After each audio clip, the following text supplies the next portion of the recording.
Okay, the clock's ticking. We will call this meeting to order. And the first order of business is that invocation, and that would be led by Linda Abels. Right. I just got this word, Yeah, so I let's know, just I know you see did. I just got it myself. So. what God wants to say to us today. Let's pray. Our Heavenly Father, you've brought each and every person here today for a specific purpose. You've put something in our hearts that makes us really care about the parks and recreational opportunities of our city. We have people here that have worked for years on these projects. We have people that are brand new to these projects. Bring us together, let us be productive, and let us do everything we can to beautify this wonderful city. Amen. Amen. Next order of business is the Visitors and Citizens Forum. Is there anyone in the audience that would like to speak to the board this morning? Okay. Next order of business is approval of the minutes. I've read them and move approval. Second. Approval. Is there a second? Second. Second by John. All those in favor, please say aye. Aye. Aye. All those opposed? Thank you very much. And now we have a special presentation to the Volunteer Butterfly Garden Group, and well represented, I say. Yeah. So, Lisa, Ashley, if you would step forward, do that. I'm going to defer to Ms. Tina. Good morning.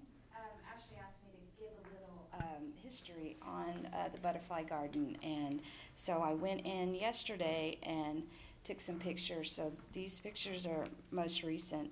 The Kerrville Shriner Park Butterfly Garden was designed and installed in 2000 by the Friends of the Kerrville Shriner State Park.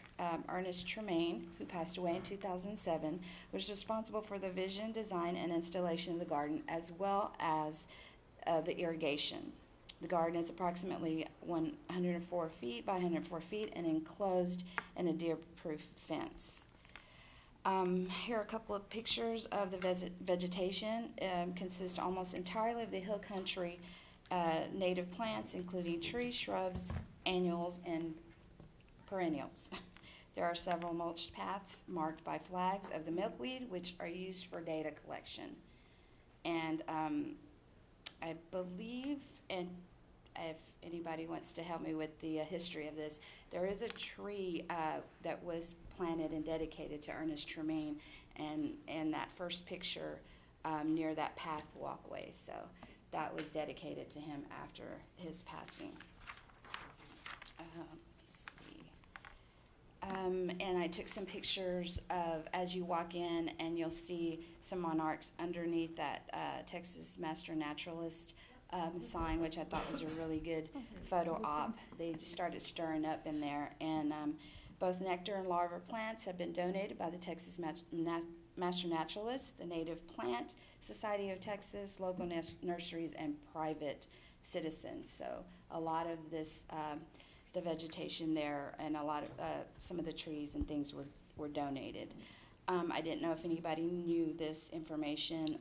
The Monarch Watch Program is an educational outreach program based at the University of Kansas. And in 2006, the garden was certified as a Monarch Way Station by the Monarch Watch Program.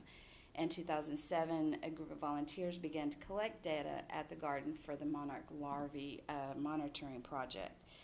This project is a citizen science project sponsored by the University of Minnesota, involves volunteers from across the U.S. and Canada in monarch research for collecting data on larva monarch populations in milkweed habitat.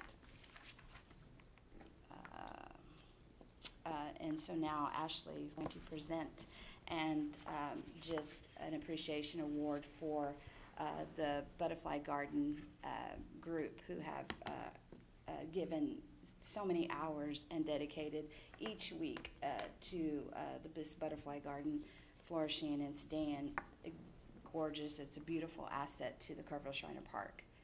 So, Ashley. Okay.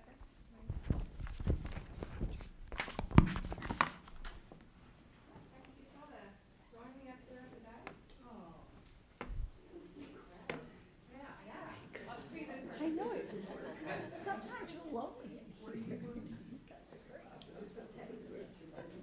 My neighbor. Yeah, get your picture made.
This one, they're back to me. I know her face, but I don't know her name. You know, I drove up there and had first met her That's for true. 31 I have. years. I forgot about that. It's 3,000 been that long. I see all these people and I'll see them in APB and I go, Are you a oh, Methodist? Linda, Are you a you're Methodist? And I go, I don't Yeah, remember. it's one of my favorite things. and they know my children. Good. Good job. Thank y'all. We may have to leave early to go volunteer. And, you know, folks on the board, if you haven't been out to see the garden, you really need to go over there. I think it's a treasure that we've had in this community for over 15 years, and we're really thankful. You really are. It's beautiful. And so are the monarchs. It's not easy. Finally started. It's With this beautiful. drought and this hot weather, it's a challenge. And nature is always trying to take it back. That's right. But we've got native plants, and that's why for over 15 years they've persisted.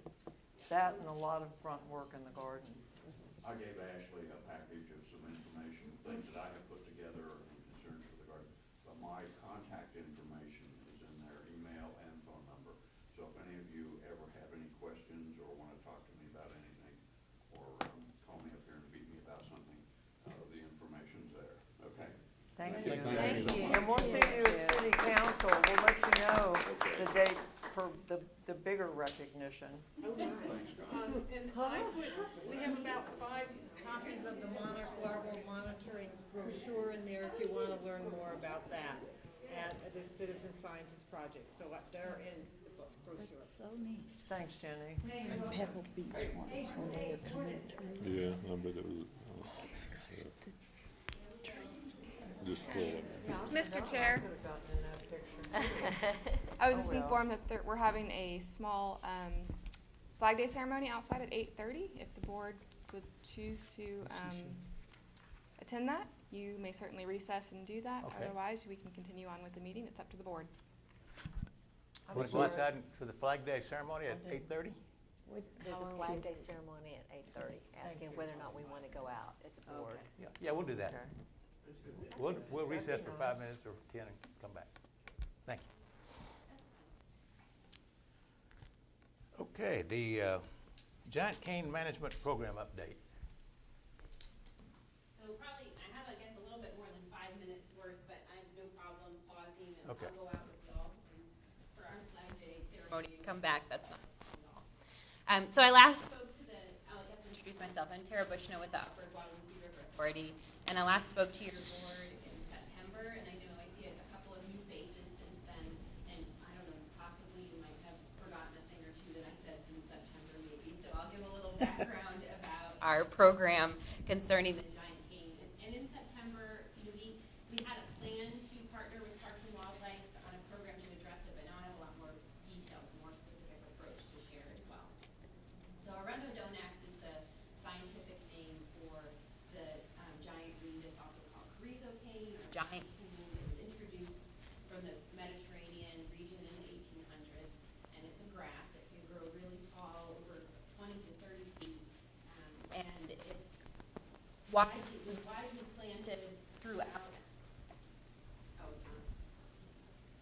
So this is to amplify or just to record?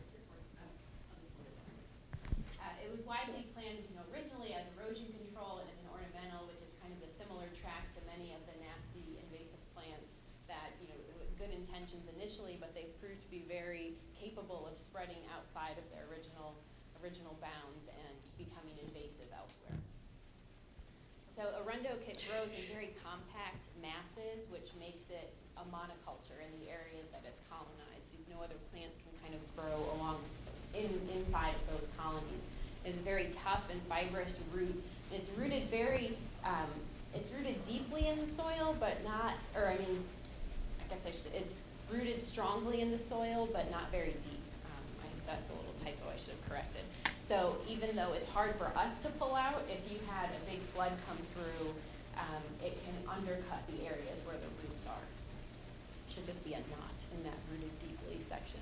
It reproduces vegetatively, so anytime it breaks up or breaks apart, any one of those nodes can root from that area. And it also has rhizomes that can reproduce vegetatively that way too. And it will turn brown in the winter as well, so you'll see it, and unfortunately it's not dead. It's just gone dormant for the winter. And it's also been found to have little pieces of it you could get in fill material. Say you ordered a truckload of dirt or something, that would be another thing, like thistle seeds, unfortunately, that could possibly spread to areas through a fill material. So geographically, it's contained to the southern U.S. because of it will die in a prolonged, strong winter. And in Texas, it's pretty much in all of our main river basins.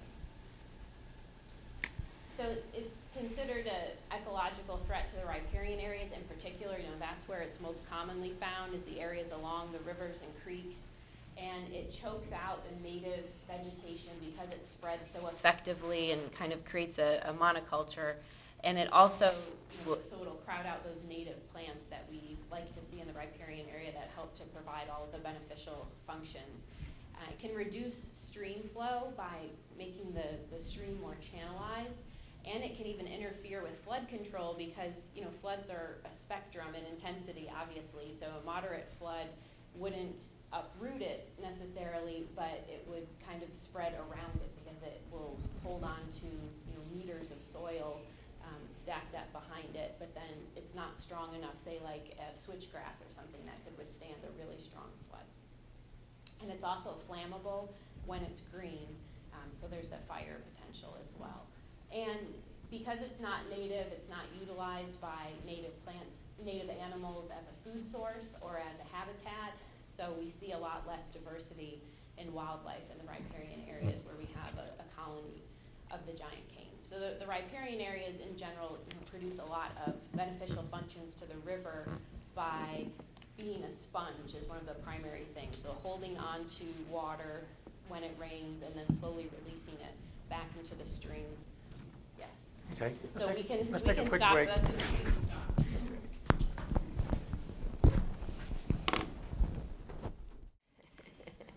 Okay. Thank Continue, you, sir. please. So this is really why this has become a program that UGRA is interested in pursuing, is because one of our main education priorities is that of the riparian area and talking about the function of it and how it benefits the water quality and the water quantity of the river. And so we see the invasion and the spread of arundo throughout the riparian areas in the upper Guadalupe River as a threat to the health of those areas. So we initially, about a year ago at this point, our technician just did a quick survey about the abundance of where some of the larger colonies of arundo are located. And we just used Google Earth, and you can zoom into a resolution where you can really pick out the clumps of arundo because it grows so densely and so tall that you can see it on that zoomed in satellite imagery. So we just dropped a pin, at all of those locations, and then the Parks and Wildlife overlaid for us the appraisal district parcel data. So then now we had a mailing list of properties that we suspected had arundo on them, and we did a targeted mailing to invite them to participate in the Healthy Creeks Initiative program. So what those landowners received was a packet, and I brought some if you're interested. It gives a background about Arundo and about the program. It also includes the landowner permission form. So then, since it's a completely voluntary program, landowners have to sign up to be a part of it. We're not going to, go out and try to convince people to let us treat the Arundo on their property. So it's all voluntary. And we entered into an interlocal agreement with Parks and Wildlife. Our board approved to do that recently. And so that was the first step. And then getting those landowners, after that we sent out the mailing, and then we had a meeting for those landowners too to come in and have their questions answered. So once we had the forms submitted from the landowners and it was vetted that yes, they are a signator for that property, the next step was to go out and map the abundance of the Arundo on the property. And that's where we are now. We've just started doing that. So it's kind of like a high-tech approach that Parks and Wildlife has when you think what does this really drill down to? It's like trying to treat plants, but the amount of databases and apps and approval processes that this goes to was really surprising to me, and it gives it a lot of it's done in such a controlled manner, and an approval process is so strict because they don't want to ever obviously go out on a property that we know hasn't 100% been through the approval process, and the landowner is on board with this. So we have an app that we use for the mapping, and it shows on there that all of the paperwork is correct for that property. And we go out there and you just stand next to the patch of Arundo and you click start, and you walk around the big patch and click stop. So you end up with these polygons or these shapes that are indicating the abundance of the Arundo on that property. And then after that's completed, that property is flagged for treatment. So the herbicide applicator will kind of gauge his work by using that mapping. They can see the how much work they have in a certain area to do the scheduling, and also to evaluate how much herbicide they're going to need for that project. So once we have a certain amount mapped in our county, then the next step will be the treatment. So there are different control methods for treating Arundo besides just herbicide application. There was some trials, experimentation with different types of insects. The Arundo wasps is one. There was another scale insect that was looked at. And they'll kind of damage the growth pattern of the Arundo, but they don't kill it. And then we continue to have the riparian education as a priority for UGRA. So I think that helps just with people understand more about the function of those areas that they provide to the stream health, but that also doesn't kill Arundo either.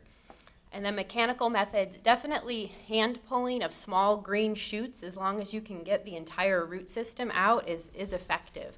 But very quickly they grow to a size where you can't pull them out by hand.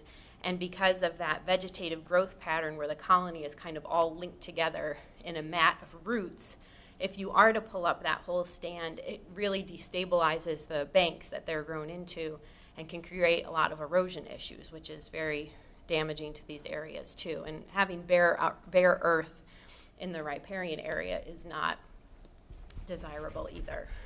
Any kind of bulldozing or shredding or mowing of it is not an approved method at all. It's not a desirable method, because when you chop that up into more pieces, then you're just creating more plants that could root later on.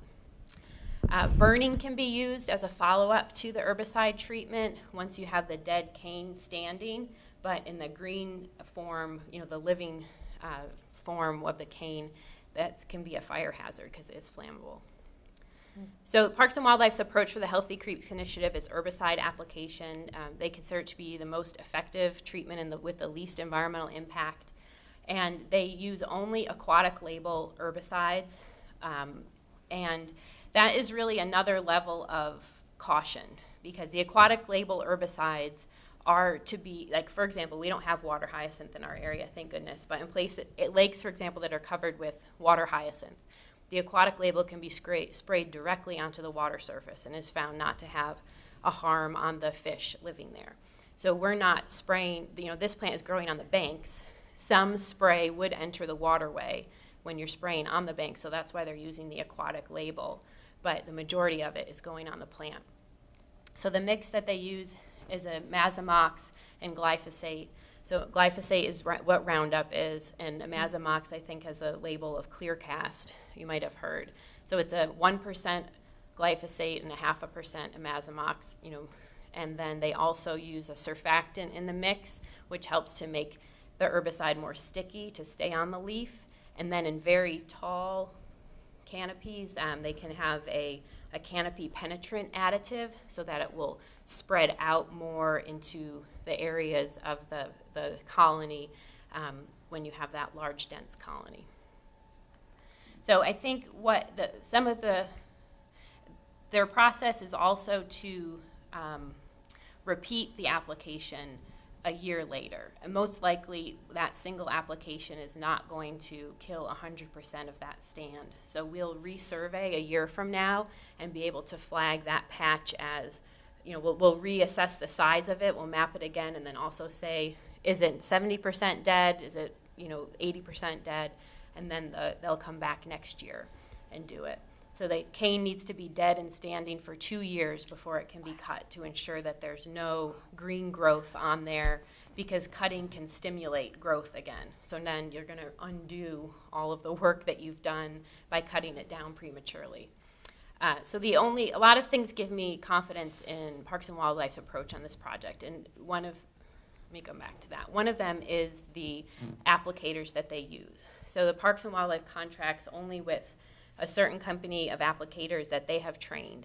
So the responsible application is really, I think, the first step that that leads us to say that there's very little environmental impact, is because they're definitely following the label instructions of the herbicides that are used. The label is considered the law, and their approach and their method is also with the utmost caution. So there's different things that they can do.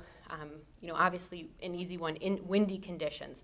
So they're not going to spray if it's windy, because you don't want that drift of the herbicide onto plants that aren't arundo. There can be small amounts of leaf damage if you have a really densely vegetated area, and the homeowners do know that, but it's not going to be direct enough that it's going to kill that plant.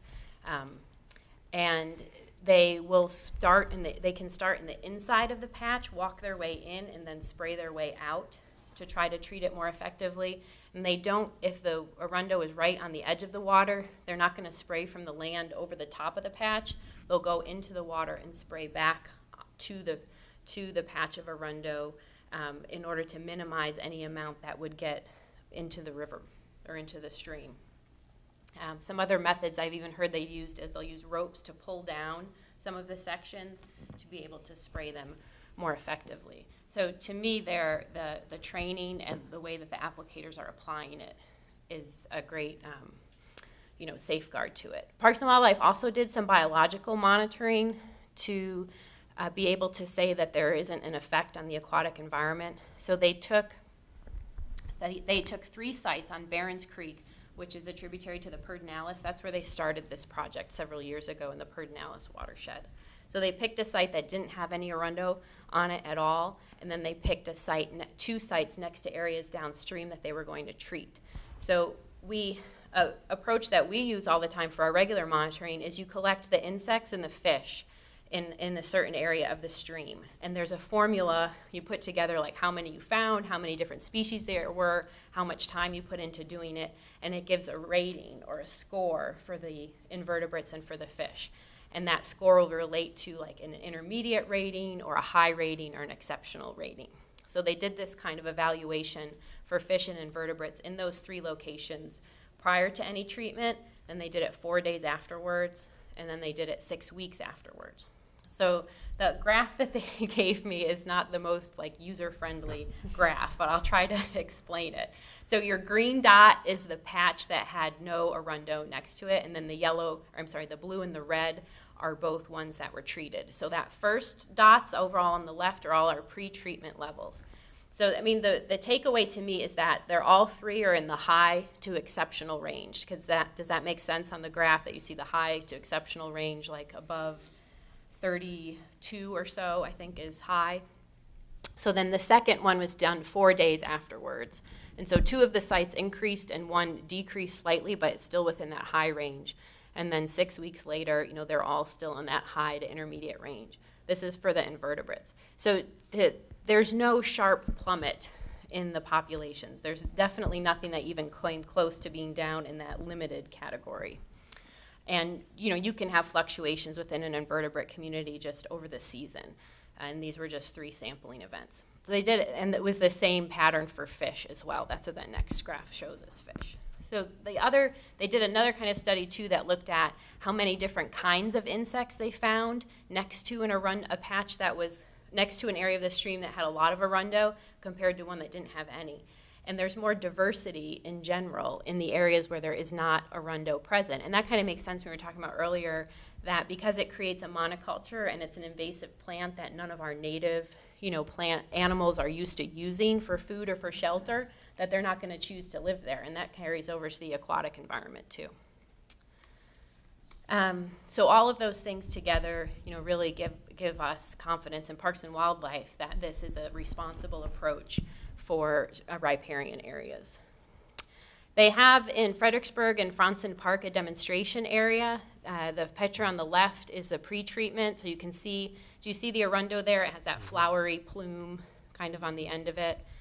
And then the next is shortly after treatment, and then the third picture, I believe, is a year later. So also we see an improvement in the channel shape. It was getting really colonized and very narrow when that arundo was encroaching in the first picture. And then by the third picture, they start to have more of a connection with the floodplain again, too. So that's another benefit. All right, let me go back. So our next steps, we're going to continue to mapping. We have currently 20 landowners that have signed up, and so we're going to map those properties first. And then we would like to identify a demonstration area in Kerrville in a visible place where we can install some signage possibly that talks about why we're doing this treatment method and what the benefit is. And we would like to get permission for from different public entities that own land within Kerr County, or that are entities of land in Kerr County, to have some on public areas just to increase that visibility.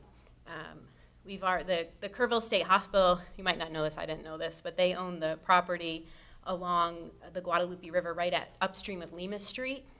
So kind of across the street from where their entrance is, but on the riverside, and there's a tremendous amount of arundo there, and they have submitted their permission for that property. It's not a great demonstration area because there isn't public access, but it is visible when you're driving by on Lima Street, and there's a tremendous amount of arundo in there. So we hope that the city of Kerrville will consider our request for permission to treat arundo on their properties. The Kerr County Commissioners Court is going to review that approval on June 25th. And then I would also like to reach out to TxDOT because our right-of-ways along state highways are also another area where we tend to see arundo, although that might be a step for next year too. So after the properties are mapped, we'll have treatment of some of them. Of all the ones that we've mapped will be between now and October. And then we'll follow up on a couple of those immediately after the herbicide application, just as a quality control step, and then they'll all be resurveyed this time next year to evaluate how effective it was and potentially be retreated next summer. So that is what I have. Apologize if that was a little longer than what you needed. Yes, ma'am. I have a couple questions. Who's funding all this? So Parks and Wildlife has funding from the legislature for invasive species projects, and then UGRA is also contributing. Our board has contributed some funding too. And if you're a private landowner that has a problem with this, and you want to go about it yourself, is that advised, or would you rather it go through? I mean, how are you handling people that don't? So that maybe say, I don't want to wait till you get here. I want to get going myself. So we'd really like to supply them with some good DIY instructions, because there's also a permit process when you're treating vegetation that's immediately next to a waterway, you know, that kind of touches the bank. There's aquatic vegetation management plan and permit process that needs to go through. That's one of the advantages of our program, is that Parks and Wildlife is taking care of all of that permitting for the ones that have signed up. And obviously the cost as well. I didn't mention that, but there's no cost to the landowners that sign up. But yes, there is. We have a ton of it behind the property where the bike shop is on Town Creek. Oh, yes. Well, so I will give you a form. Okay. Some of your neighbors have signed up. Well, there's one landowner, Harold Yes. Buell, and Well, I don't know whether he's signed up or not. But I'm not really sure if I can say or not, but Right. yes, he has. Well, because if he hadn't, I was going to bring the form and say. Was Yeah. very enthusiastic about it, Right. because yes, that is an area that we know. This is really more important than it may seem. Once you recognize this plant, you'll see it everywhere, and I've noticed it's not even confined to riparian areas. Right. There's a big section of it on Pascal Street, which is not anywhere near a creek or anything. The important thing is getting the word out that you kind of have to get some proper help to contain it, because as Tara said, if you cut it or anything else, all you do is make that many more of the plants. And we hope that, you know, maybe for next year or in the future, that we might be able to consider some reseeding support too, because you know, there are some different riparian restoration seed mixes. One of the reasons too why you want it to be dead and standing for 2 years, besides just making sure that it's dead, is that you can reseed, or just naturally other plants are going to start to grow once that biomass of the cane is kind of cut down. Is that they'll start to regrow in those cane stands, and they're protected from deer browse because the deer can't get in there. So it creates like a nursery environment temporarily when the cane is still standing there. You were talking about the root mass. Yeah. The density of the root mass of this. So after 2 years, you feel that that has dissipated enough that other things can grow, or do you need to put more soil in on top of that? So that's not a step that we've been doing. I mean, naturally it will just break down. Okay, so 2 years, stuff will start to grow in The there. 2-year benchmark is really more for you. We can make sure that it's dead, that we haven't just killed 90% of it, and it can become vigorous again after that. Some people do choose to cut it down after that point, just because it's so much of the dead cane there. But you can start reseeding just a short time after the initial treatment, if landowners wanted. We don't currently have that budgeted to do for them. And Tara, Yes, if you have it on your property, you could do controlled burns, but it has to be done more than once to get it, right? You mean without any kind of herbicide application? Well, I mean, it's your private property. As long as there's not a burn ban in place, Right. you can do what That's you why I want. say It's not controlled burn. recommended that it be burned when it's green. Yeah. But one burn doesn't do it. You have to do it several times. I've seen it out in Big Bend, and the parks people are burning it, and they have to keep at it because it's very persistent. You know? Yes, ma'am. Have you identified some places in Kerrville that you think that your stand that talks about education? Okay. Have you identified some places Yeah, in the parks? in Kerrville Park. So along the river trail, I know that a lot of that is private property too, and so we've reached out to some of those landowners. But there's a very small stand on the river trail right between Riverside Nature Center and Lima Street. That's just like one clump, and it's already next to one of the signs. It was one of the pictures I showed earlier. So I kind of thought that would be a great place because people are kind of already inclined to maybe stop at that sign. So if we added additional information, and it would definitely be one that we could knock out of that section, and you know really would rely on the park staff too to help us identify additional areas if y'all choose to go down that road. What do you need from us to make this happen yesterday? I think just feedback to your staff about your opinions about the program I think would be helpful. But I mean, we heard this last October. I guess I thought we were already going to have some demonstrations. I'm not trying to slam anybody. No, that's okay. I understand the process, but let's get it all sprayed. Is the ball in our court or your court to So get we're gonna- all the forms done and all that kind of thing? yeah, I would maybe defer to EA if you could help me with that a little bit. We've got, I mean, we met with Tara. I think the program really finalized here just in the last 6 weeks or so. As Yeah, they when were, our board approved it, yeah, right? as their board approved it, and as they were bringing the forms and kind of really formalizing the partnership with Texas Parks and Wildlife. We just wanted confirmation. We get a lot of feedback about herbicides being utilized in riparian areas, and so we wanted to make sure that you guys were fully informed about that, so you guys can be advocates for us when we get that feedback out in the community, and just make sure that we had confirmation from you all that this was the direction that you wanted the city to pursue. We think it's a great program as well, but this is why we have advisory boards, and so if y'all want to move forward on it, then we'll absolutely get the forms going, and we will start post haste. I know Tara's ready to go. Do we need to make A motion? proposal of some kind? I just am, so what you just described, so everybody's kind of have been getting their pieces in place since the last time you presented to us.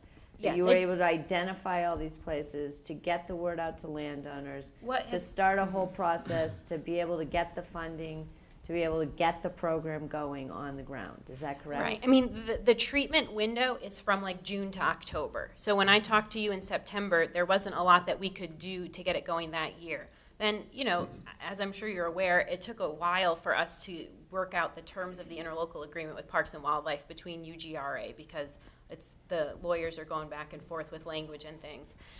So that was just approved by our board in our March board meeting, I believe.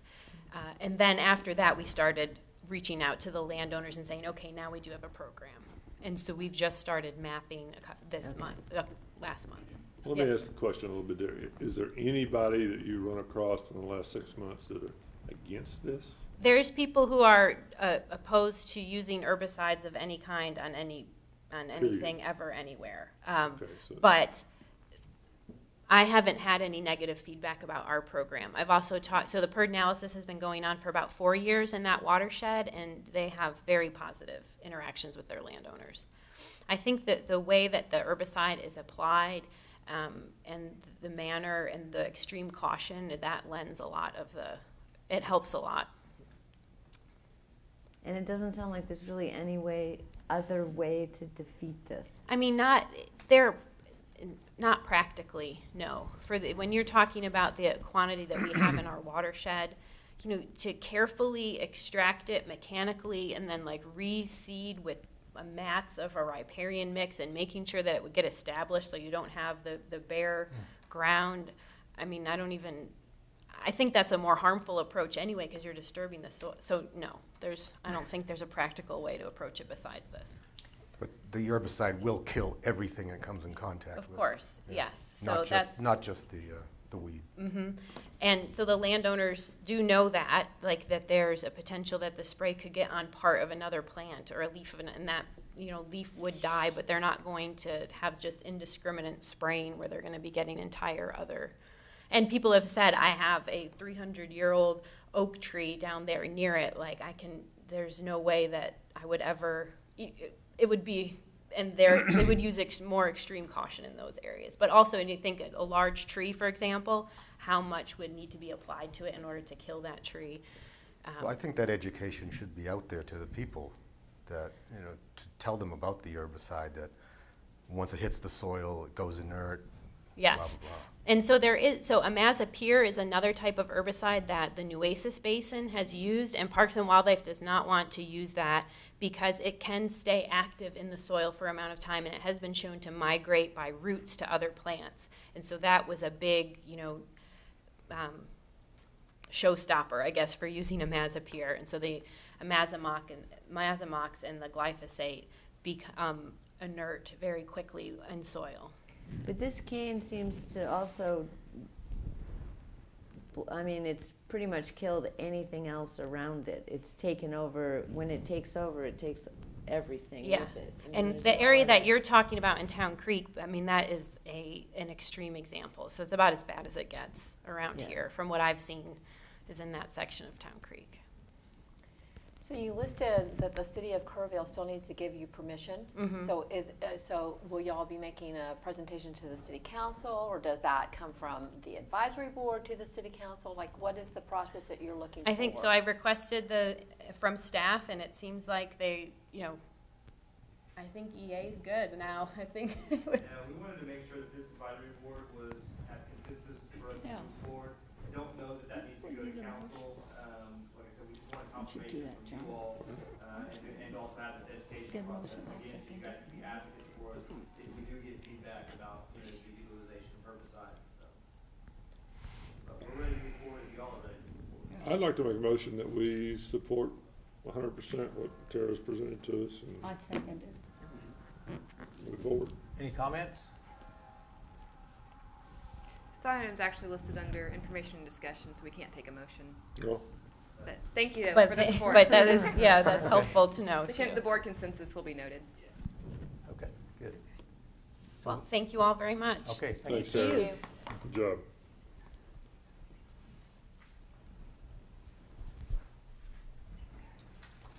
Ashley, you want to give us an update on the projects?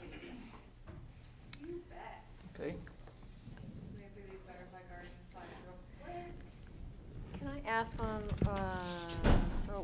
we're on the projects update, okay.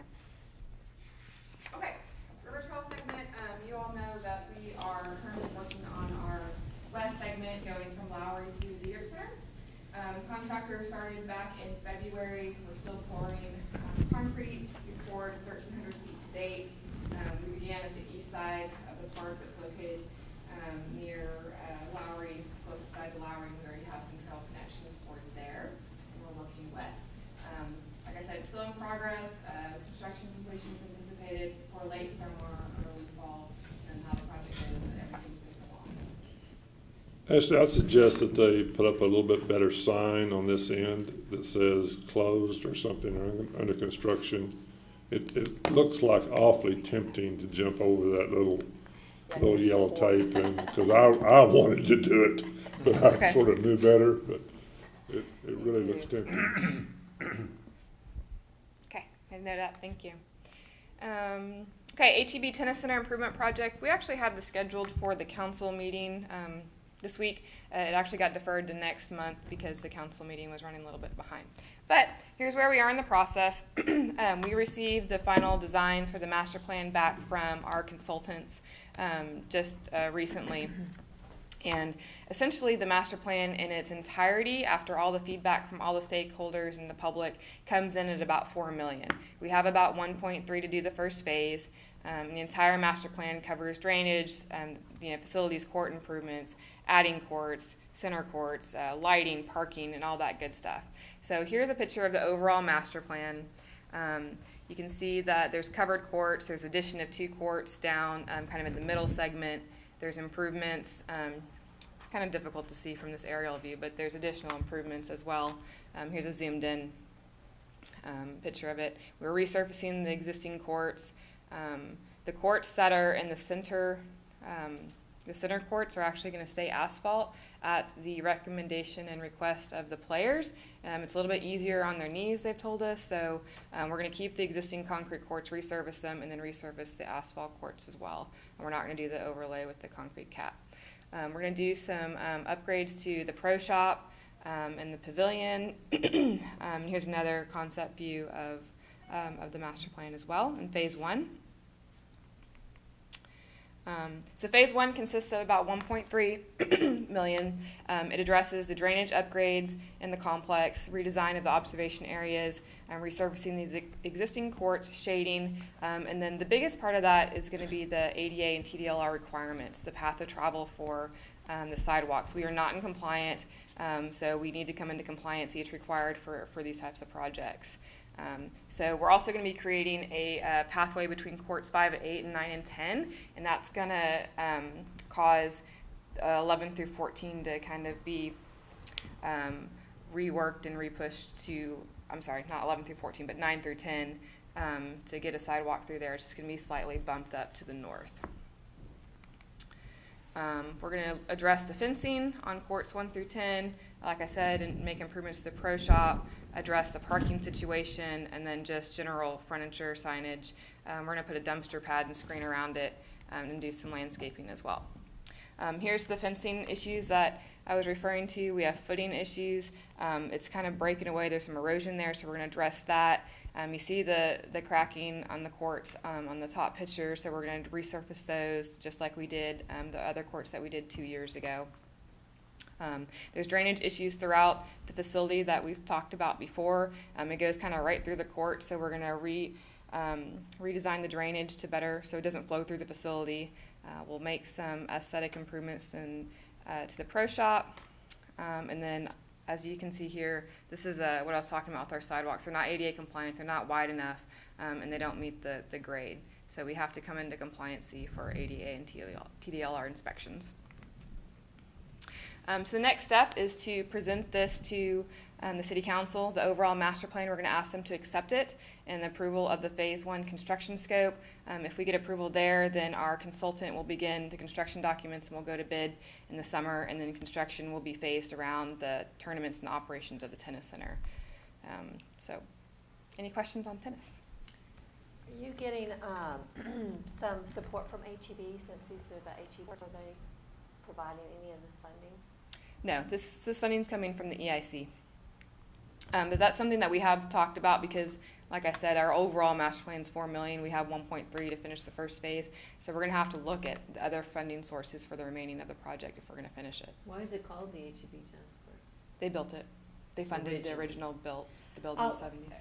I was at the meeting where they were showing the plan and all, and mentioned that, you know, we have the two people in town that first went to HEB and talked to them.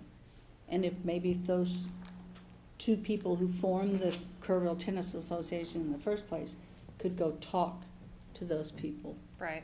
At HEB, maybe they would jump back in, just like they jumped back in to help with the library, I think. Yeah. Do you think? Yep.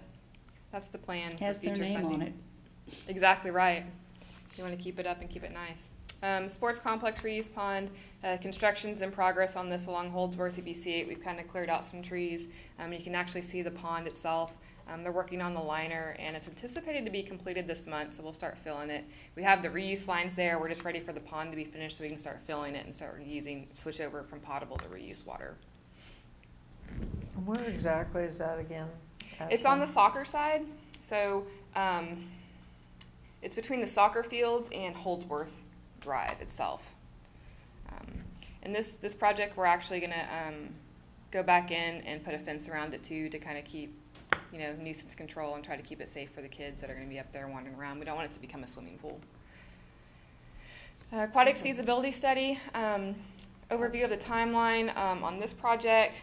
You guys are pretty up to speed on, you know, what you guys have approved. We took all the funding to council. Council approved the funding. Back last month, they approved us to negotiate the professional services agreement with our top-ranked firm. We had 9 firms that submitted to work on this project. And currently, right now, we are negotiating with that firm, and we plan to award the contract at the July council meeting. And then they'll get started right after that in the summer while we're open, we're operating, they can see how we work and how we flow. And is it moving along with the top-ranked one? I mean, is that? Yes, we're negotiating. They came in over budget, so we came back and said, hey, listen, this is our budget. You've got to get in and meet. Otherwise, we're going to move on to our second rank, and they're bringing their numbers down, so I think it's going to work out. Ashley, back to the sports complex, we talked a little bit about the fact that we'd had to cut the children's playground there under those big trees.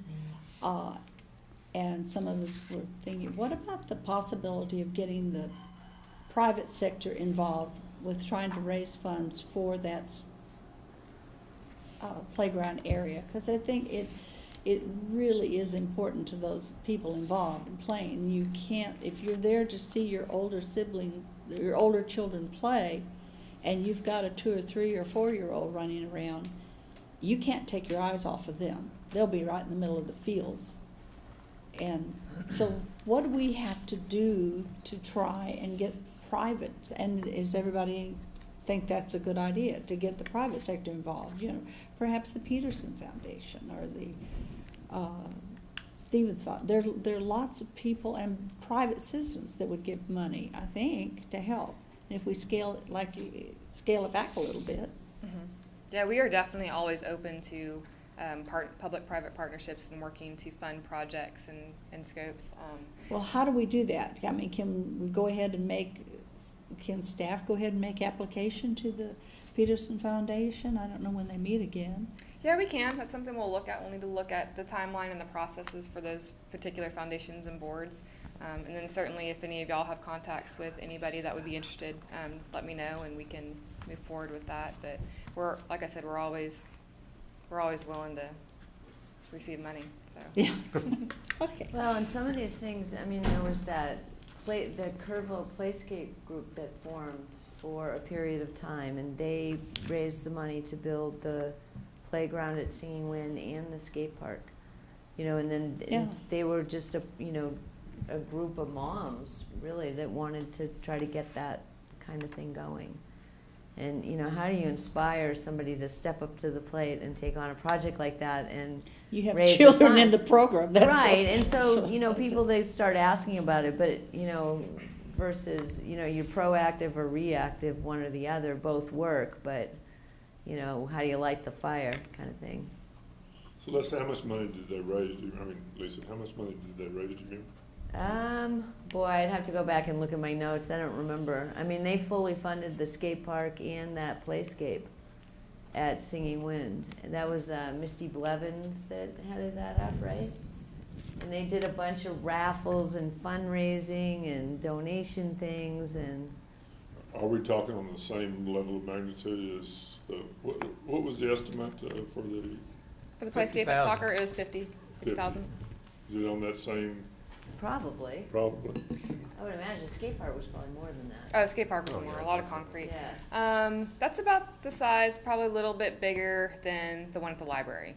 That one cost about $35-40 when it was all said and done. So be on that size scale. I mean, we can, like I said, we can always scale it back. Do put something in about that size, but we put in 50 to do, kind of a nice size playscape structure, landscaping. The area needs a little bit of improvements. We have some concrete that we have to take out over there, clearing a little bit, so there's that. I wonder if there are there a group of parents that that are wanting that? Like it sounds like there was a group of parents that got together and said, this is what we want, and they did the fundraising. So if there's a group of motivated parents at the sports Which soccer complex, group is really supportive of the soccer? I don't remember which one. They're both actually playing out there. I know, but which one was really? Crush is the one that was most excited about it, aren't they? Yeah. But I think those are older kids, aren't they? Typically. Yeah. They're the the select younger league. brothers and sisters. Yeah. So maybe somebody could contact Misty Blevins. I've kind See, of, this was a long, I don't know, I mean, you could, to just try to find out how to organize it. or maybe talk to the Youth Soccer Association and to the Crush people and say, here's what we want to do. Do you have people in your group that you think would be interested in helping raise funds for this and get organized for it? I kind of like the idea of going, like you mentioned earlier, going to the Peterson Foundation and getting a feel from them if they might be interested in doing something like this. And it's for the kids. That's what they like to do. And they might do a matching grant, which Yeah, would really something like that. inspire other people to jump in there. I was thinking back, I have 5 kids, and at one point, I think 4 of my sons were on 5 ball teams, so, it's kind of like keeping all the kids on the radar. But a playground there, if I was the parent, would I be now having to watch the kids' safety on the playground, if they fall and hurt themselves, or the game in progress? Well, I don't know if you can stand with your back to the fence, as long as the children are contained inside. You hear your child cry, you turn around, you are. But if you're there to watch your older child play, and you've got a younger one, you can't take your eyes off of them. I mean, they're just gone like that. But that's why I'm trying to think of the playground aspect at, say, the soccer or the baseball, the ball fields. If you're trying to watch a game, you kind of have to have your kid in the line of sight and watch the game too. Isn't that I'm not opposed constant to juggle of a parent every Yeah, single day? that's the responsibility of the parent. Well, that's right, but Yeah. I'm just trying to figure out how I watch. We're not going to have both areas. babysitters in there. Where is the site in comparison to the ball fields and the soccer fields? The site for the proposed Playground. playscape, it's right behind the concession stand to the, On the on soccer the side of it, on the soccer side. Okay. There's a big grove of trees there. It's Yeah. really, I went out and wandered around in it just to see what we were talking about. So if you're gonna go to the playscape with your younger kid and you're there to watch baseball, you're choosing Yeah, that's right. one or the other. I'm not opposed to the idea, I was just raising the practicality Yeah. Yeah. of having the eyes in the back of your head, you know, as a parent, And that's the problem with parenting yeah. and grandparenting. But it could be between games. I mean, you know, that's Yeah, that's true. where the benefit would be, Mhm. is something that you're taking Or your during children. timeout, Yeah. or a break between plays, that kind of thing, that's true, then certainly it's valuable. Well, what's the Team is consensus really here? Is winning that or we, really that we- losing. is it more of a concern, it's creating something that might not be feasible after all? Or should we, what's the thought? Do we want to get a group together and go see the Peterson or one of the other foundations to see if they might be interested in funding it? Governor, just another question along that line. When's the next time there's something big happening on the soccer side out there? Where we'll have 300 or 400 people out there watching a lot of soccer games? Well, Which day is that? Do we know? Tuesday night. Yeah. We had about 400 people out there for our adult soccer league that the Parks Department puts on. When's the next time we have children out there playing soccer? For adults, they start their league back up in the fall. They're So there's pretty nothing much going this summer? just very few leagues. Except yeah. the adult soccer. When we haven't- say adult soccer, we're talking 16 and up. 16 to 30? We have 40, 50. Yeah, okay. Well, I was just wondering whether we shouldn't have someone go out and sort of just do an informal survey. Would you be interested in helping the city put in a playscape over here? Just when there's a bunch of people out there. And That- see if if the reaction is, oh, I don't want to do that, that doesn't matter. Well, then that tells us something. Yeah. But if the reaction is, oh, yes, I won't put any money in it, but I'll put some, I don't know, put some work into it, then I would be totally supportive. I'd like to see the soccer people sort of step up and say, I really want this. And then if they do, then I'd be happy to jump in and do whatever. So as a do we need to person, wait as till a the board fall member. then, before they? I think we can actually reach out to both organizations and have them send like an email blast and say, hey, on behalf of the Parks and Recreation Department, we've been asked, would y'all be interested in this? And then, or figure out some sort of survey monkey that we could send them, or a way to reach out to those user groups now. I'm not You're on only top interested of in it. it, but do you have a fire? Like, basically, you were trying to find out, do you have a fire in your belly for it, so that you can organize it and make this happen? Yeah. Yeah, I think it's. Yeah, interest is one thing, but commitment is, And somehow you'd want to work. So to answer your question, have that- Bedford, I'm totally in if we see something from the soccer people. I agree. Ashley, why don't you see if you can get a feel from them as to what their thoughts are? Will do. Okay. Yeah. On a side note, for funding, I think, this board, I know y'all want to get more engaged and get more involved and stuff like that too. And I think fundraising might be a great project for y'all to come together and work with staff on, and helping us fundraise projects, such as the Playscape, or, park improvements, or, tennis center and that kind of stuff, because that's something that we definitely could use the help on. So that'd be a great project for the board, is to help us advocate, figure out the opportunities and the funding sources, and to go after the money. Another note, so at your meeting, if you recall last time, speaking of the sports complex, we brought all those lists of items for y'all to recommend. We presented those to council Tuesday night, and they approved us to purchase the soccer lighting, but one of the council members in particular has some questions on the other items that we recommended, so they pulled those off, and we'll be meeting with them at a later date to talk through that and to educate a little bit more. But we did get approval for the soccer lighting, so we're going to proceed with ordering that. Activities updates. I'm going to move right into 4C. Let me ask you a question before you go on. Sure. So item number 2, the soccer light was approved, you say? Soccer lights was approved, Okay. correct? But they didn't go for the fertigation system. Is that who was, there was some questions about?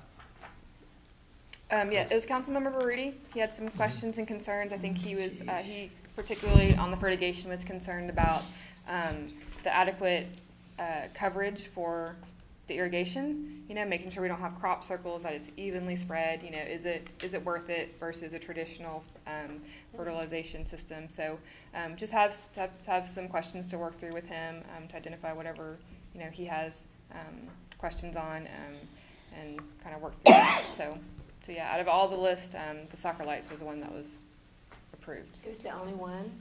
No So- sidewalks? So no sidewalks or helping with that turf and the dugouts? No, Wow. they also brought up possibility of scoreboards and some other things that he didn't mention that he had maybe ideas for instead of some of the other projects that we identified. So, like I said, we'll just need to work with them and see what his thoughts are and other projects and kind of do some education and updating and kind of get So on the that same money page. still sits there, Correct. doesn't go away. Right. Yeah, it's still allocated for now. Okay, sports leagues, like I mentioned, we our adult sports leagues kicked off this week at the sports complex. If you recall, we were previously hosting it at Carver Park. We have 10 teams signed up, and like I said, we had about 300, 400 out there Tuesday night, and then it's going to be a great league. We're getting a lot more interested in our adult soccer. Sand volleyball tournament, this is part of the Get Outdoors Day. We had 10 teams, and Josh did an excellent job. As you can see, he's diving right there for the ball. Did an excellent job putting that together as a part of our Get Outdoors Day event. Our kickball league is scheduled to start up this summer. This is a new league that we're putting on, if you recall. So we're excited to see this one come to play.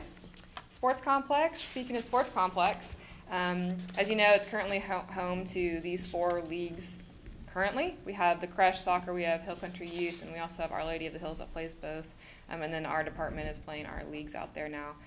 We do have some interest in a Fredericksburg team that's looking to possibly come play at our complex in the fall, so we're working through that to see if that's a need of theirs.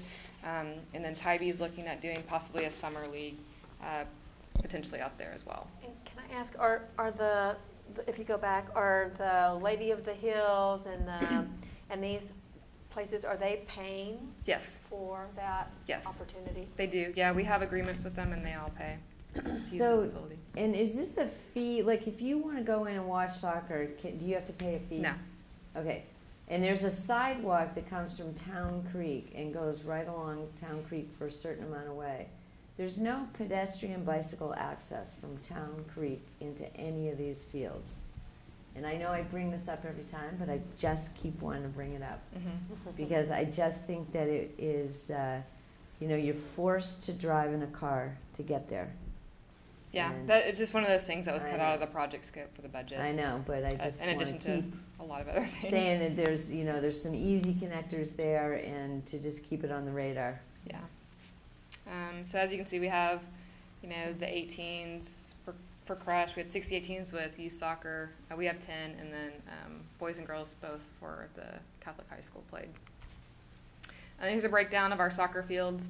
Just to kind of, as a reminder, I know y'all heard me chirp on this multiple times, but our soccer field is not a tournament facility. It's a program and recreational facility just because of the lay of the land. The larger fields at the bottom, we have 3 and 4 of the larger size fields. Tournaments want double or triple that amount of fields. So we can bring in tournaments for the little kids, but not for the larger, big, older tournaments. Tell me again, how many teams or total teams are signed up to play soccer? Here's the breakdown. Okay, what's that total? 78, 86, 86? Is that right? No, 88, there's 68 teams for the. So if you added up all of those, 12, 8, 68, 10, isn't that 90? Yeah, roughly 90. Okay. Okay, baseball side, there's been 185 tournament teams to date. Teams usually have 10, 15 people on them, so you can multiply those numbers in your head. We've had tournaments scheduled every weekend from the start of this year to the summer. Some of those tournaments have not made but we have had 185 teams signed up playing at the sports complex to date. Okay, special events. Thanks, first of all, to all of you that came out and participated in Get Outdoors Day. We really appreciate y'all's involvement. You're instrumental in setting up and helping getting things started, and we really appreciate that. We had a pretty good turnout, not as many as we had last year, and we're kind of talking about that at a staff level. We just think maybe the time of day is wrong. It's too hot. We heard a lot of the "it's too hot" comments. So we're going to reevaluate and see if there's something that we can adjust to get more attendance out there. And then, of course, we always welcome your ideas as well. So can I just say, I mean, I thought the setup was wonderful. I just really think it's really fun to see all of that in there. The only comment I would have is on the balloons, is that they're not the most environmental thing to have. So Okay. I don't know if, you know, what the philosophy is of the parks if you're trying to go green on things. And so if we start looking at ways to make events more green, that would be one way. Is Kids like balloons. I know they do. I know. I just wonder if there's some other ways that other things that we can do that are fun, have energy. I mean, I understand that that's what balloons give, is lots of energy, and that seems fun, and they're noticeable. And so, were all the balloons given away? The ones that didn't fly away. Oh, yeah. We lost a couple of big sacks full. Yeah. You lost some sacks full of balloons? Yeah. Well, one that I know of, One. because it was next to me, and the next thing I knew, it was. Yeah, it was. Oh, my. Yeah. But other than that, But- yes, we but did run out of balloons. But I go along with what you're saying. There's got to be something else we can do to create as much excitement as a balloon does. I don't know what it is, but we need to give it some thought. Whirlybirds or something. I don't Yeah, know. whirlybirds are kind of fun. Those are very old-fashioned, but What they're are? kind of I fun. didn't miss- Those whirlybirds, you know, those little things on the stick Oh, That's what I was that thinking. that Pinwheels. turns. Pinwheels, whatever Yeah, they call pinwheels. them. Pinwheels. There you go. And of course, we had the addition of the craft beer run, which is extremely successful. They had about 250, 255 participants in that in the morning. And see if I can click ahead. Just a couple of snapshots of the event stuff. What We had, if we started earlier, closer? You know, I was out at the park fairly early, and there were a lot of people there for that 5K run. Yeah. If we could just somehow start right up when that You know, we did it winds early. down. The first year it was early and nobody came, and all of a sudden it was ending up at noon and everybody started showing up. And so it was like, Can't you win. know, you can't win. I mean, you want to start it early, but then families are trying to get their families moving early on a Saturday morning in the summer. And so we did do that, right? And We did. we all sat there for the first 3 hours, and then everybody came and we were cleaning up. So, Maybe we could shift to October or something. I know Well, this it's goes a with the national. Then you National. have, Right. then you In have June. soccer on Saturdays. yeah. Yeah, This coincides with the National Get Outdoors. I know it does, but maybe we could have a Texas Get Outdoors Day, because we have our own climate system. But I mean, if That's we what could it get takes. it in a cooler period, people for sure would come out, because it's great to be out there. Well, I the run, realize it's off the national schedule. I mean, the run was so successful and much more successful than they had anticipated. So, you know, if you could continue to have something that was 250 people, and there were kids in that, and then just be able to go right into the event. Well, I would almost say if you're gonna do the run with that many people, the run started at 8:30, 9 o'clock. I think 9. 9 o'clock. I mean, there's nothing wrong with starting Get Outdoors Day at 9 o'clock. All those people are already there. Right. They Yeah. come back, and that's the thing. Everybody finished, they drank a beer, then they left with their kids, and then they weren't inclined necessarily to come back. But if it was already rolling, and there was food available, and you could really make it kind of have people stay with their kids, you know, that the whole idea that when we ran it early in the morning, there was no real puller to get people there, but if you already had that, you know, and fed off the run with the 250, so that when they returned, we were already up and going. Yeah.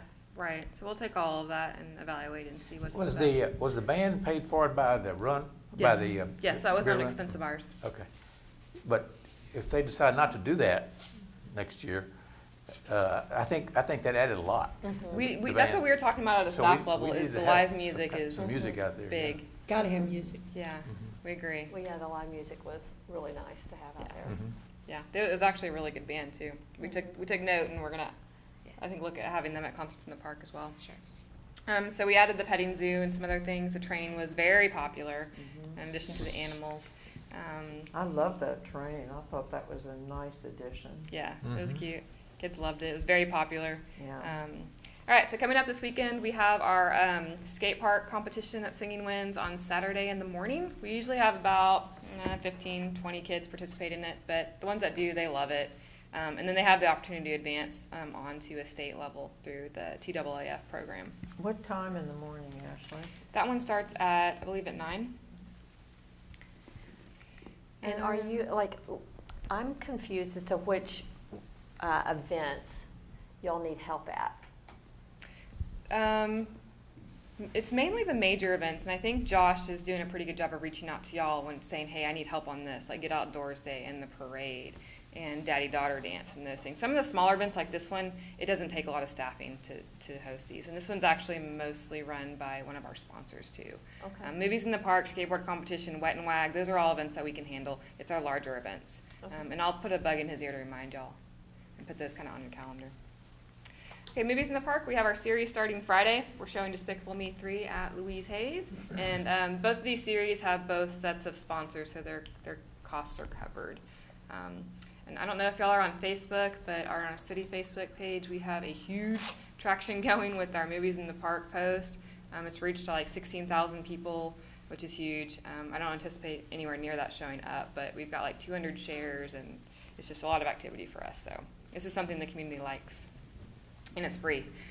Summer Concerts in the Park, this is one of those ones that we didn't have budgeted, but we were asked to kind of put on, so we're doing it. We've got 2 events scheduled for June and July, and we've got sponsorships raised for those to cover the cost for the bands, and we're looking forward to growing that next year. I think we budgeted for 6 concerts for next year, 5 or 6. Hot Rod Night, this is something that is new as well for us. We're going to look to host this in September at Louise Hayes Park. Not necessarily a show, but just bring out your hot rods. We're going to have, hamburgers, hot dogs, just fun stuff, some live music, just to kind of have a good old-fashioned event in the park. Obviously, the July 4th fireworks is coming up in a couple of weeks that we put on, and then we help support the event. We've got the Kids Triathlon coming up in August, which Lisa knows nothing about. And I kid, because she's a huge part of this event. And the Wet and Wag, 23rd annual. which also will be, Wow. that Yeah. same day. Triathlon's done, we close, and then clean up a little bit, and then we invite the dogs to come swim. And they love it. It's so much fun. This is one of those low-key events too. And then these are all the events, the big events in town that we support, that we provide staffing, either funding or staffing support or a combination of both. So we're also not only putting on our events, but we're also supporting the other major events in town as well. Aquatics update. One of the things that we tried to do this year is, we don't have our new facility yet, but we tried to make it a little bit more fun. We splashed a lot of different colors in the lobby. All of that was tan before and quite drab. Looks good. So we tried to brighten it up a little bit. We updated all of our signage. Those are pretty much black and white before, so we added some themes to it, some colors, make it look a little bit more fun. And we have a logo that you can see now for the aquatics division and on the sign, and just to kind of make it a little bit more fun at the facility. Open Swim is going well. We opened Memorial Day weekend and stayed open the week that school was still in session. So we were open 4 to 8 in the evenings for the after-school kids. And we're averaging about 200 or so a day in Open Swim. And opening weekend, we had about 300 and 400 people for the first weekend. We're closed every Monday for maintenance. We have our promo days that are new this year to entice people to come swimming with free admission if they, dress up for whatever theme it is. We're still offering the rentals, which are actually coming in pretty significantly this year as well. People are really loving our pavilion, and they're liking the pool rental in the evenings. Swim lessons is going great. We have a huge turnout for swim lessons this year. The classes are really filling up. We've really increased our marketing for that, and I think we already have like 16 or 17 signed up for private swim lessons, opposed to like 10 last year. So we have the water aerobics that we do for the seniors in the morning. We have lop swim during the day as well. Our junior lifeguard camp is new this year to try to recruit lifeguards as soon as they turn 15. And then our lifeguards are doing well as well. If y'all saw in the paper, they have received an exceeds on their lifeguard audit, which is performed by Ellison Associates, our lifeguard management company. And we are ramping up our competitive guard team as well. We started training last week. We did our final tryouts, and we actually have enough to take 2 teams this year to the competitions. Previously, we've always only had 4 to take 1 team. So we'll have 2 teams this year, which is kind of a big deal. They go through some rigorous training and take lifeguarding basically from here and go all the way up to your skill level way up here. So we really drill some enhanced lifeguard and CPR and first aid issues. I thought it was a nice touch to have the lifeguards over there at the Get Outdoors Day too in their shirts. It added some nice visibility. Yeah. That's a picture of our 2017 team. As if you recall, last year they did extremely well. They ranked first at all the competitions that they went to. Okay, lifeguarding is very serious business, so serious that the state of Texas has the annual Games of Texas Lifeguard Competition. And a group of 6 super guards from Kerrville qualified for the big show. Eyewitness News reporter Jeremy Baker attended their practice this afternoon and shows us just how they got there. These aren't your ordinary lifeguards. They're Ashley's Angels. They named themselves. We noticed that our skill level was there, and we have a great coach. The group includes a 17-year-old Carlos, 17-year-old Michael, 20-year-old Courtney, 19-year-old Megan, and 21-year-old Jacob. They work extremely hard. Very hard. They're very dedicated. They're very loyal. So dedicated, they won state last year. 1, 2, 3, 4, 5, 6, 7, 8. And they're competition July 31st. Let's go get it at state. Do it. To get to state, they won the Texas Super Lifeguard Competition Monday by being the best at certain scenarios and simulations, including first aid, Oh, yeah, you're so bad. We're gonna lightly wrap you in here. CPR and spinal injury management, 1, 1,000, 2, 1,000, 3, 1,000, 4, 1,000, squeeze. Deliver shock. Press the shock. Shock deliver. Oh. and water rescues. He stopped. What's your name? Jacob?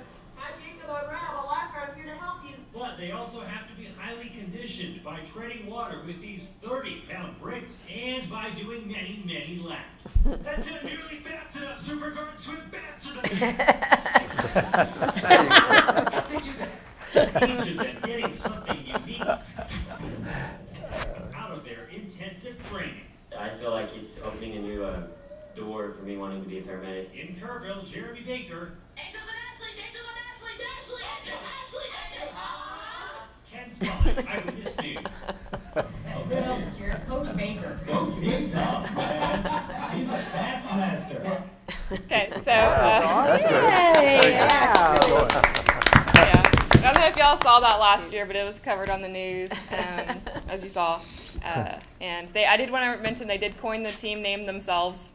They named themselves. It was a surprise to me, but I thought it was nice, and it kind of stuck. Yeah, so. you gave them an ice cream cone if you. Yeah. So anyway, we're gearing up for our first competition next month. We'll be going to 3 or 4, depending on if we qualify again for state. And summer's in gear. We're busy. We're out in the parks. We're mowing. We're doing events. We're planning. We're prepping, and we're busy. So that's all I've got. Okay, thank you very much. Yeah. And the mowing is judicious, right? Of course.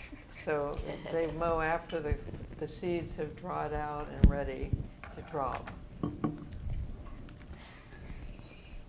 Good point. Okay, our next meeting will be September the 13th. And can I ask Same a place, question? same time. Can I ask a question about this? How do we get something on the agenda? Like, do we just need to write y'all how far in advance? We have to post the agenda 72 hours, so if you could give us at least a week's notice. Okay. That way we can make sure we have it on there in time. Just send an email to Tina. Okay. Okay. Anything else from the board? You know, I have something that I wanted to mention, and I've got to get going, but I've been on this, obviously I own a bike shop. I own 2 bike shops, and we sell bikes for a living, but more so we are introducing people to a lifestyle of trying to be healthier. And so, and I have teased around that when I run for president, which I'm apparently going to do, my campaign slogan is going to be Make America Fit Again. And I know I'm not going to change the whole world, but you know, I'm just trying to change my corner. And I've been talking to a lot of people about this, and including Tim Rye with with the hospital, and Dave Knight with the police department. They've kind of started a program where they're trying to get their officers to stay fit and healthy as part of their program. And I just, we sit here at this Parks Board meeting, and I look around at the opportunity that Kerrville has to really promote itself as a healthy destination for not only people visiting, but most importantly for its citizens. And everything that the park does is just, it's amazing. And when you talk about the underserved communities and people that are able to take part in a lot of these activities, most of these activities are free or nominal fees. I mean, you can get a park pass for Kerrville Shriner Park for $25 a year. I understand that's going to be revisited, but it's incredibly reasonable for the entire year. And I just want the board to maybe think about, in just the city itself, and maybe it starts with a push from us, to kind of promote this whole idea that a healthy community is a productive community. So all your citizens getting healthy, and I keep pointing to this city that, I think it's Kansas City, that lost 1 million pounds. And the mayor challenged his citizenry, because they were listed as the top 10 most unhealthy cities in the country. And he was kind of appalled by that, and he looked down at himself and he was appalled by that. And he challenged his citizenry to lose 1 million pounds, and they did it. There's a great TED Talk about it, and how they different, like even, church groups that started walking clubs, and in schools, and different things, and different businesses, and different, and just that whole idea of making our community healthy, and just healthy choices, and healthy, that your citizenry gets healthy, they get more productive. If the kids aren't sick, then mom's not missing work, just all the different things that go along with that. And it is an economic benefit, even though we talk about, well, I don't know, I don't see an economic benefit out of the river trail. Well, I sure do. Yeah. I mean, I see it within my own shop, but I also see it in the number of people that are getting healthy. And yes, it's hard to put a monetary value on somebody being healthy, but the less work that they're missing, the less school that they're missing, the less times they're going to a doctor. Our healthcare costs are crippling us if we don't do something about it. We as citizens have to take the step to start taking care of ourselves. And so this is my soapbox. This right here, this Parks Board, everything that you guys, I mean, I started on this Parks Board back when it was part of the, golfing was part of it. And now, of course, it's just like the amount of ability for people to do stuff with their families, with their community, with their neighbors. And to just, as we go forward, to maybe start thinking about that in terms of a mission statement or a purpose or a, that not just these different things. I mean, I'm not, asking for any kind of thing right now, but just something as a Parks Board, maybe we want to become more formalized with that, potentially. I don't know. That's great. And we've got such a huge start with the river trail. Oh my gosh, when I think of when I first walked on the river trail, you went a long way before you saw anybody, and I tell you what, it's full now. Well, and not just that, but how many parks we have. Oh, compared to parks. Like other cities in this area, we have so many parks. Right. Neighborhood parks, Yeah. Kerrville Shriner Park, Singing Wind Park. So anyway. I'd love to have this be part of the promotion. Like if we were to come up, if y'all were to come up with a tagline, or we were to help you, but something about Kerrville, the active city, Kerrville, the healthy city, you know, but something that is starting to create a cultural norm of living an active and healthy life so that it becomes part of the culture and it is part of the promotion of Kerrville and it is seen as, and that was something that came out of the comprehensive plan when I was reading it yesterday, that it talks about utilizing more about the river and more about the parks in promotion. Yeah, we talked about and let's really emphasize that that Kerrville is the place to come and live a healthy lifestyle. You know, Kerrville is the place to come and age healthfully rather than, you know, come and retire, you know, as kind of a down, like really make it up, like the up style, the uplift. But for young fitness families and families yeah. with kids and, you know, just all that. Anyway. Calling it the healthy I gotta city, go. our major employer is still the health industry with the VA and the state hospital and our own regional medical center. So, I mean, that falls right in there. And people used to come here for health cures for TB. Yeah, Oh, yeah. exactly. So there's a long tradition here, actually. Exactly. Well, I know that our city manager and mayor and the council, entire council, would be supportive of something. We probably need to visit with all of them and see if, what the process might, where the process might start, and what we can do to instill that process into them, and go from there. And I totally agree. I think quality of life here is great, but we can always be better. And these kind of projects that we promote help instill that. So let's get together, maybe you and I and maybe Lisa, and go see Mark and see what he can say about that. Okay? I agree. All right. Wonderful. Anything else? Can I hear a motion to adjourn? Move. Seconded? I'll second. Seconded? All those in favor, please say aye. Aye. Meeting is adjourned. Thank you. Good job, Ashley.